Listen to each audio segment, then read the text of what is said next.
So we're 100 days away from the Confederations Cup, and the trophy for the Confederations Cup is here in Sydney in the studio with us, and Gilberto Silva, who's a legend and Australia's #1 soccer player of all time, Harry Kewell, is with us as well. Welcome, boys. How are you? Morning. Thanks for having us. It's a pleasure. Now, this trophy, we're not allowed to touch it. So talk us through that, Harry. Do not touch it. Well, I mean, we do have a like this kind of myth in football that if you do touch a trophy before you've actually won it, then you usually won't win the trophy. So it's kind of a written rule for us. Okay. But obviously, my partner here, Gilberto, has touched it before, so he's allowed to touch it. Okay, so you've won this. When did you win that, Gilberto? And was 2005 in Germany, and then 2009 in South Africa. Fantastic. What about what about the Brazilian sides that you played in? Unbelievable. Ronaldo, Ronaldinho, Roberto Carlos, Rivaldo. What was it like being part of those sides? It was great, for me, because I was like a fan of all of them before I joined the team. And then I was there together, was looking the guys, oh, what it's amazing to be here. It's like giants for me, But it was great because I've learned a lot from them. Even though I was one of the youngest in the team, but they were there to help you, to get out of your fear. Just do what you have to do. Gilberto, Brazilian soccer, the beautiful game, and everyone looks to Brazil as the absolute pinnacle of football. The 2014 World Cup, and to look back on it, have the Brazilian people recovered yet? Because I'll never forget getting up in the morning and watch that game against Germany. Which ended 7-1.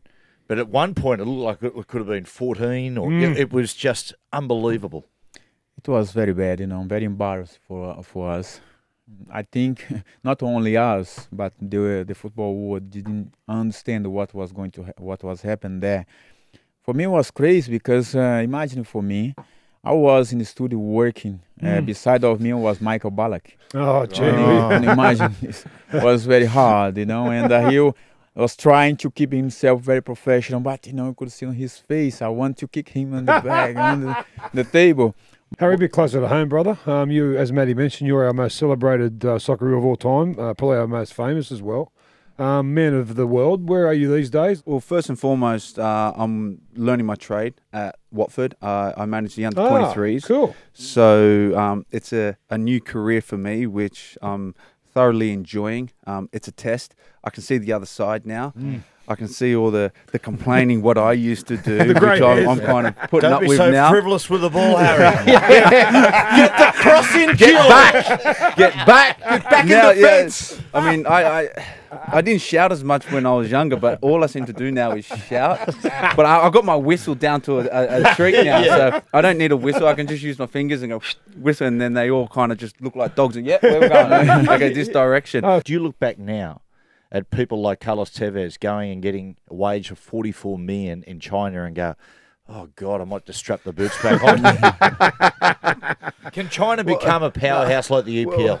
Well, we spoke about it, and we asked the question to ourselves, if we were in that situation, what would we do? And we'd like to turn around and say no, but until you're presented with that offer, you just wouldn't know, because don't forget, as much as China is what they're trying to create, which, if it comes off, it could be fantastic. But the heart and soul of football is in Europe. And if you want to play at the highest level, play against the best players in the world, you've got to be in Europe. And what I like at the moment, there's been a few managers that have come out and turned around and said, what do they need it for? They've got enough money. Let's just, be with the best, because some of the players that have gone, they're only like 26. Yeah, too early. I mean, that is far too early to go, especially if you got talent, because don't forget that you got a lot of fans out there that want to see you playing at the highest level. The Confederations Cup sitting there right in front of us. We played Germany. I mean, the Germans, they're so strong, aren't they? Like, we can't even joke about it. Harry, are we any chance at all in a one-off match? Like you said, anything can happen in a one-off match. Are we any chance? The Confederation Cup is, a tournament of champions. You know, you have to win a cup to actually participate in this. So we won the Asia Cup. We've done it. So we're actually there. So yes, we do have a chance, and we've got to have that belief that we will go in there and put up some kind of challenge towards Germany, because as much as this is a tournament, we're still preparing for the next stage as well, and this is a good insight to see what Germany are going to bring to the table for next year, and also the likes of Chile, Cameroon, and the other teams that are participating in the Confederations Cup. And like I said, I've been part of it once before, and it was an amazing event. I won't talk about the final, otherwise I will kick Gilberto.